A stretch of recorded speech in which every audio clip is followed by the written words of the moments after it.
सबसे पहले मैं किसान महासभा के राष्ट्रीय काउंसिल की तरफ से, किसान महासभा के प्रदेश कमेटी की तरफ से आप सभी माताओं, बहनों, नौजवानों और बंधुओं को इसलिए सलाम करता हूं कि सरकार की क्रूर नीतियों के खिलाफ आज रात भर आप ठंड में आप बैठे रहे और प्रकृति और सरकार दोनों से लड़ करके आप लोग यहाँ जमे हैं, बैठे हैं। इसलिए मैं अपनी कमेटियों की तरफ से आपको सलाम करता हूँ। ये लड़ाई न प्रकृति द्वारा आई है, न ईश्वर द्वारा पैदा की गई है, न कोई वायरस है। जैसे अभी एक बीमारी आई है, वायरस भी नहीं है, न कोई मच्छर मलेरिया है। ये जो लड़ाई है, बीमारी जिससे हम लड़ रहे हैं, ये हमारे वोट से चुनी हुई सरकार ने पैदा किया है और इस बीमारी को हमारे सर पर थोप दिया है। इससे लड़ाई उससे है जिसे हमने वोट देके बनाया है। जो भी सरकार जिस दिन आई, पहले दिन से इसने किसानों पर हमला शुरू कर दिया। मोदी सरकार जब 14 में आई तो पहले दिन से पहली बैठक जो इनकी हुई मंत्रिमंडल की, उसमें इन्होंने जो फैसला लिया वो क्या था? वो ये था कि किसानों को राज्य सरकार एमएसपी पर बोनस देती थी। अगर 1500 रुपया कुंटल या 2000 रुपया कुंटल गेहूं का दाम है तो राज्य सरकारें उस पर राज्य की तरफ से कुछ बोनस देती थी, जो मिला के किसानों को मिलता था। लेकिन मोदी सरकार के पहले मंत्रिमंडलीय बैठक में ये तय हुआ कि अगर राज्य सरकारें बोनस देगी तो केंद्र सरकार अपना हिस्सा नहीं देगा। यानी पहला बैठक, पहला फैसला किसान के खिलाफ था। दूसरा, पहला जो अध्यादेश ले आई मोदी सरकार, वो ये था कि उन्होंने भूमि अधिग्रहण के लिए जो बहुत लंबी लड़ाई चली थी, उत्तर प्रदेश में ही भट्टा परसौल में, घोड़ा बछेड़ी में, अलीगढ़ के इलाके में, दादरी में किसान अपनी जमीन नहीं दे रहे थे सड़कों के लिए और अंबानी के बिजली प्रोजेक्ट के लिए। लंबा आंदोलन चला, धरना चला, लेकिन सरकार ने उस बात को नहीं सुना। गोलियां चली, किसान मारे गए, 4-4 किसान, 6-6 किसान, 3-3 किसान मारे गए। तो उसके खिलाफ लड़ करके संसद को मजबूर किया गया 2013 में और कानून बना कि बिना किसानों की मर्जी के सरकार जमीन नहीं लेगी, तो फसली जमीन नहीं लेगी, घनी आबादी के इलाके की जमीन नहीं लेगी। और यही नहीं, 4 गुना वह फसल का जो सर्किल रेट है जमीन का, उसको देगी। तो मोदी सरकार अध्यादेश ले आई, कहीं किससे विकास रुका हुआ है और किसानों के ऊपर वो अध्यादेश थोपने की कोशिश हुई। 3 बार अध्यादेश बढ़ाया गया, अंत में किसानों की लड़ाई से वो अध्यादेश नहीं पास हो पाया। तब ये 3 कानून लेके आए और यह कानून हमने लड़के वापस कराया। जो भी सरकार आई तो पहला काम इन्होंने क्या किया? किसानों के लिए कहा कि गोवंश की रक्षा करनी है। गाय माता और उनके बच्चे की रक्षा करने के लिए इन्होंने गोवंश अधिनियम में परिवर्तन लाके इसे आपराधिक बना दिया। इसे उन्होंने अपराध की श्रेणी में ला दिया, जिसका आज परिणाम यह है कि अभी एक किसान हमको मिले यहाँ नदी के किनारे में, वो रात भर खेत राख रहे थे।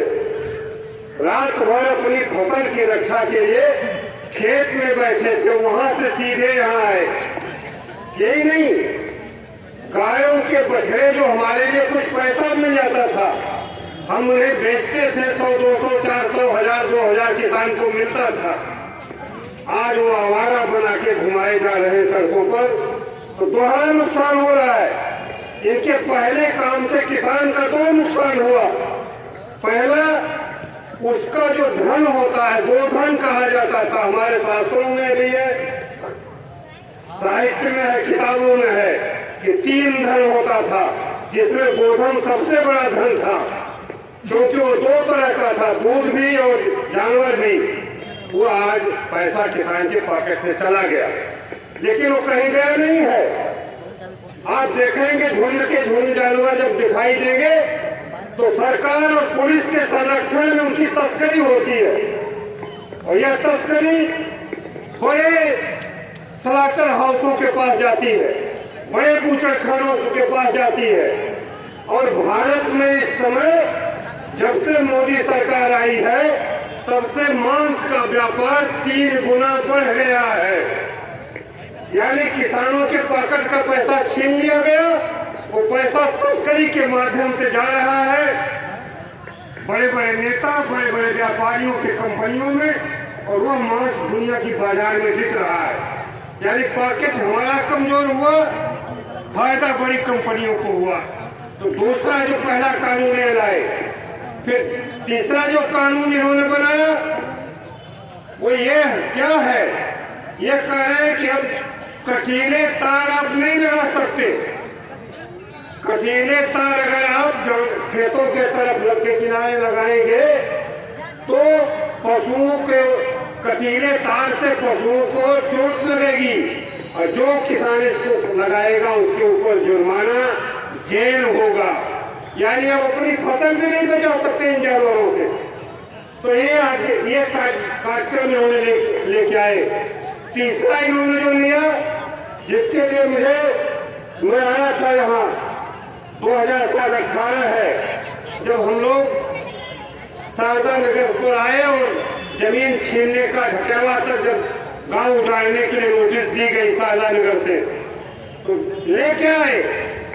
इन्होंने कहा कि उत्तर प्रदेश में बहुत बड़े स्तर पर भूमाफिया पैदा हो गए। ये भूमाफिया बैठे, इनके चेहरे देखिए, ये चेहरे बुझे हुए कमजोर और गरीब लोग, इनकी नजर में भूमाफिया है, इनकी नजर में ये लोग अपराधी हैं।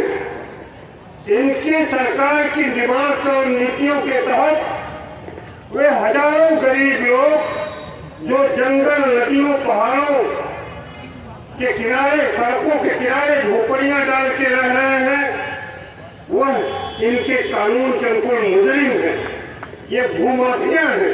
इन्होंने जमीन पर जबरदस्ती कब्जा कर लिया है, जबकि इसी जिले में, देश के विभिन्न जिलों में, प्रदेश में हजारों ऐसे, बुंदेलखंड में चले जाइए, अब मिर्जापुर और सोनभद्र में चले जाइए, अब पश्चिमी उत्तर प्रदेश में चले जाइए, खुद सरकार के मंत्रिमंडल में शामिल लोग ऐसे हैं इसी सरकार के, जिनके पास सैकड़ों एकड़ अवैध जमीनें हैं। वो भूमाफिया नहीं है, लेकिन जो जंगल में आके, जो घर छोड़कर के नदियों के किनारे लखीमपुर में बसना, आज के 60 साल पहले जिंदगी दांव पर लगाना था। शारदा और घाघरा के किनारे सुनहरी के बगल में 1950 में आके बसना, जानवरों से, कीड़ों से, जोंक से, चीते से, हाथियों से लड़ना था, लड़ करके यहाँ आबाद होना था। लेकिन जिस कष्ट को झेल करके हमारे पूर्वजों ने इस जमीन को उत्तर प्रदेश की सबसे बेहतरीन जमीन बना दिया। उत्तर प्रदेश में लखीमपुर हरित क्रांति का अगुआ है, जहाँ आधा दर्जन से ज्यादा मिलें हैं। चीनी का उत्पादन, गन्ना का उत्पादन इलाका है, जो कभी से जानवरों के नाम से जाना जाता था। खैरी बैल पूर्वांचल में मशहूर होते थे। यहाँ से सिर्फ एक चीज की जानकारी थी कि यहाँ से जोतने के लिए, हल जुताई के लिए बैल जाते थे।